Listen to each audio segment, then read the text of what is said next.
You're probably thinking forgiveness is for them, not for you. But what if I told you that refusing to forgive is actually hurting you the most? This video dives deep into the incredible, often misunderstood power of forgiveness, revealing how it's not a weakness, but a radical act of self-love that paves the way to true freedom and peace.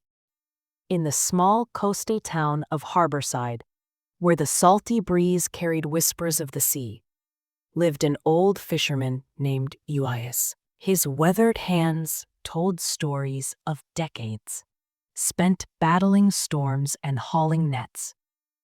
But his eyes held a deeper tale, one of pain and regret. Years ago, Elias had lost his only son, Caleb, to a reckless decision that tore their family apart. Caleb had been a bright young man, full of dreams to sail beyond Harborside and explore the world. Elias, however, was a man of tradition, insisting Caleb follow in his footsteps as a fisherman. Their arguments grew heated, and one stormy night, Caleb, in a fit of defiance, took Elias's boat to prove he could navigate the treacherous waters alone. The boat never returned. The Coast Guard found only wreckage, and Elias was left with a wound that festered with guilt and anger. Anger at Caleb for his recklessness, and at himself for driving his son away. For years, Elias became a shadow of himself. He fished alone, spoke little, and avoided the townsfolk's pitying glances. His heart was a locked chest, heavy with blame. The only person he couldn't avoid was Mara, the town's baker and Caleb's childhood friend. Mara, with her warm smile and flour-dusted apron, would leave a loaf of bread on Elias's doorstep every Sunday, a quiet gesture he never acknowledged. One winter, a stranger arrived in Harborside, a young man named Jonah, with a weathered journal and a story that would change everything. Jonah sought out Elias at the docks, his hands trembling as he handed over the journal. "This belonged to Caleb," he said. "I found it on a distant shore, among driftwood. I've been searching for you." Elias's hands shook as he opened the journal. Its pages were filled with Caleb's handwriting, sketches of far-off lands, notes on stars for navigation, and letters addressed to Elias.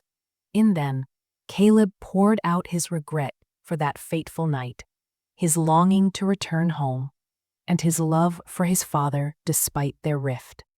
A final entry read, "If I ever make it back, I'll tell Pa I'm sorry. I hope he can forgive me." Tears blurred Elias's vision. He learned from Jonah that Caleb had survived the wreck, living for a time on a remote island before succumbing to illness. The journal was his attempt to make amends, carried by the sea until it found Jonah. Elias felt the weight of his anger crumble, replaced by a raw, aching need to let go. That Sunday, Elias walked to Mara's bakery, something he hadn't done in years. He placed the journal on the counter and told her everything: his guilt, his anger, and the forgiveness he now sought for himself and his son. Mara listened, her eyes soft with understanding. "Forgiveness isn't just for Caleb," she said. "It's for you, too. It's how you find peace." Elias began to change. He started greeting neighbors, sharing stories of Caleb's dreams, and even teaching young fishermen how to read the stars, just as Caleb had loved to do. The journal became a bridge, not just to his son's memory, but to the community he'd shut out. Mara's bread, once ignored, became a symbol of connection, and Elias began baking with her, learning to knead dough and share laughter. Forgiveness didn't erase the pain of losing Caleb, but it lifted the burden of blame. Elias found that forgiving his son and himself opened his heart to life again. The townsfolk, noticed a lightness in him, a spark that hadn't been there since Caleb was a boy.